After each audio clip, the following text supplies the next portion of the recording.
अस्सलाम वालेकुम एवरीवन। आज की इस वीडियो के अंदर हम बात करेंगे एलर्जिक राइनाइटिस के ऊपर। तो अब इसके अंदर क्या होता है, जैसे जैसे सर्दियां आना शुरू होती हैं तो कुछ लोग जो है कोल्ड सेंसिटिव होते हैं। सर्दियों से जो है उनको एलर्जी होती है, उनका जो नाक है वो सेंसिटिव होता है। तो उसकी वजह से क्या होता है, उनको छींकें आना स्टार्ट हो जाती है, उनका नाक बंद रहना शुरू हो जाता है, आंखों से पानी आता है, आंखों में दर्द होता है, सर के सामने वाले हिस्से में दर्द शुरू हो जाता है। इसके अलावा जो है हमारे पास एयर्स के अंदर जो है म्यूकस भरना शुरू हो जाता है। ये भी हमारे पास देखा गया है। इसके अलावा क्या होता है कि रात को सांस लेने में तंगी होती है या सांस जो है बंद होना शुरू हो जाता है। सुबह के टाइम जब आप उठेंगे तो बलगम जो है आपके गले में मिलेगा, आपको गले से जो है गले में पेन फील होगा, गले में खुश्की फील होगी और आपको जो है गले के अंदर स्पुटम मिलेगा। तो ये सारी अलामात जो हैं ये हमारे पास एलर्जिक राइनाइटिस की हैं। तो इसके ऊपर बात करेंगे, इसके ट्रीटमेंट के ऊपर भी बात करेंगे। अब यहाँ पे इस चीज को शुरू करने से पहले अगर अभी तक आप लोगों ने मेरा चैनल सब्सक्राइब नहीं किया तो चैनल को जरूर सब्सक्राइब कर लें, वीडियो को लाइक भी कर लें और शेयर भी कर लें, और साथ में जो बेल आइकन है उसको भी जरूर हिट कर लें ताकि जो न्यू आने वाली वीडियोस हैं वो आप लोगों को आसानी से मिलती रहें और आप लोग जो है अपनी सेहत का अच्छे से ख्याल रख सकें। इसके अलावा अगर आप लोगों ने हमें इंस्टाग्राम के ऊपर, फेसबुक के ऊपर फॉलो और लाइक नहीं किया तो उसका जो लिंक है आप लोगों को डिस्क्रिप्शन के अंदर मिल जाएगा। आप लोग हमें वहां पर भी फॉलो और लाइक कर सकते हैं, वहां पे हमें कॉन्टेक्ट भी कर सकते हैं। तो अब यहाँ पे हम जो है एलर्जिक राइनाइटिस को समझने की कोशिश करेंगे आसान अल्फाज के अंदर। तो एलर्जिक राइनाइटिस के अंदर बेसिकली दो वर्ड्स हैं और जो दूसरा वर्ड है राइनाइटिस, ये दो वर्ड्स के ऊपर दो जो है इसके अंदर अल्फाज हैं, ये दो अल्फाज का मजमूआ है। तो एलर्जिक का मतलब क्या होता है, सेंसिटिविटी, चिड़ होना किसी चीज से। और राइनाइटिस के अंदर दो वर्ड्स हैं, राइन और आइटिस। राइन का मतलब होता है नोज, ये ग्रीक वर्ड है, इसका मतलब है नाक। और आइटस जिस भी अल्फाज के साथ लग जाएगा, वर्ड के साथ लग जाएगा, तो उसका मतलब होता है कि इन्फ्लामेशन, उस चीज की इन्फ्लामेशन हो रही है, ठीक है, उस चीज की सूजिश हो रही है। तो इसका मतलब क्या बना कि सेंसिटिविटी की वजह से, किसी चीज से जो है, किसी एलर्जन की वजह से आपके नाक की इन्फ्लेमेशन हो जाना, तो इसे हम क्या कहते हैं, एलर्जिक राइनाइटिस। अब हमारे पास सवाल ये आता है कि एलर्जिक राइनाइटिस के अंदर होता क्या है। हर जो फर्द है वो मुख्तलिफ चीजों से सेंसिटिव है, ठीक है।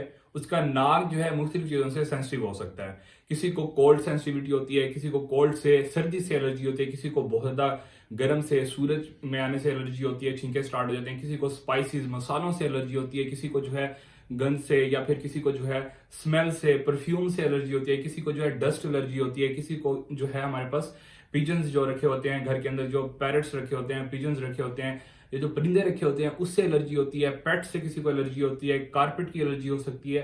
तो एलर्जी जो है मुख्तलिफ चीजों से हो सकती है। तो अब ये जो सारी की सारी चीजें इन्हें हम कहते हैं एलर्जेंस। तो ये जो एलर्जेंस हैं ये बेसिकली क्या होते हैं, एंटीजेंस, इन्हें हम एंटीजेंस कहते हैं। एंटीजेंस का मतलब ये है कि बाहर से जो भी चीज आपके जिस्म के अंदर जा रही है, आपके बॉडी के अंदर एंटर हो रही है, दाखिल हो रही है और आपको जो है वो नुकसान पहुंचाती है या आपके अंदर जो है इम्यून रिस्पॉन्स को एक्टिवेट कर देती है, तो उसको हम कहते हैं, वो है एंटीजन। अब ये जो एलर्जेंस हैं जब ये एयर के अंदर शामिल होकर आपके सांस के दौरान, सांस लेने के दौरान आपके नाक से एंटर होते हैं, दाखिल होते हैं, तो ये हमारी जो नाक के अंदर जो म्यूकस लाइनिंग है उसके अंदर स्टिक हो जाते हैं। स्टिक होने के बाद वहां पर इंटर हो जाते हैं म्यूकस लाइनिंग के अंदर और वहां पर क्या है, इम्यून रिस्पॉन्स स्टार्ट हो जाता है। इम्यून सिस्टम को ये लगता है कि ये जो हमारे पास जो एलर्जन आया है, ये जो एंटीजन आया है, ये हमारी बॉडी के लिए हार्मफुल है, ये हमारी बॉडी का नहीं है, ये हमारी बॉडी के लिए फायदेमंद नहीं है। तो इम्यून सिस्टम एक्टिवेट होता है और उसके खिलाफ जो है हाइपर सेंसिटिविटी टाइप 1 स्टार्ट हो जाती है, जिसके अंदर क्या होता है कि एंटीबॉडीज ई जो होती हैं हमारी बॉडी के अंदर जो बनती हैं वो उन एंटीजेंस के साथ अटैच हो जाती हैं। अब ये जो है एंटीजन एंटीबॉडी कम्प्लेक्स जो होता है, ये एक सेल्स होते हैं, मास्ट सेल्स, जिसके अंदर क्या होते हैं, मुख्तलिफ किस्म के केमिकल्स होते हैं, जो है ग्रेन्यूल्स होते हैं और ग्रेन्यूल्स के अंदर केमिकल्स होते हैं जैसे कि हिस्टामीन। अब इसके अंदर क्या होता है कि जब antigen antibody complex mast cells के साथ मिलता है तो मास्ट सेल्स के साथ मिलने के बाद मास्ट सेल्स एक्टिवेट हो जाते हैं। अब मास्ट सेल्स क्या करते हैं, वो हमारे पास जो ग्रेन्यूल्स होते हैं उनको सिक्रीट करते हैं, उनके अंदर जो केमिकल्स होते हैं उनको रिलीज करते हैं, और जो केमिकल्स हैं हिस्टामीन वो हमारे पास फर्दर क्या एक्टिवेट कर देते हैं, इन्फ्लेमेशन या सोजिश जो है वो स्टार्ट कर देते हैं। अब उससे क्या होता है, जो हमारा जो म्यूकस की जो प्रोडक्शन हो रही होती है नेजल कैविटी के अंदर, हमारे नाक के अंदर, वो बढ़ना शुरू हो जाती है। अब ये जो म्यूकस है जब बढ़ेगा तो ये हमारा नाक भी बंद करेगा, नेजल कंजेशन होगी।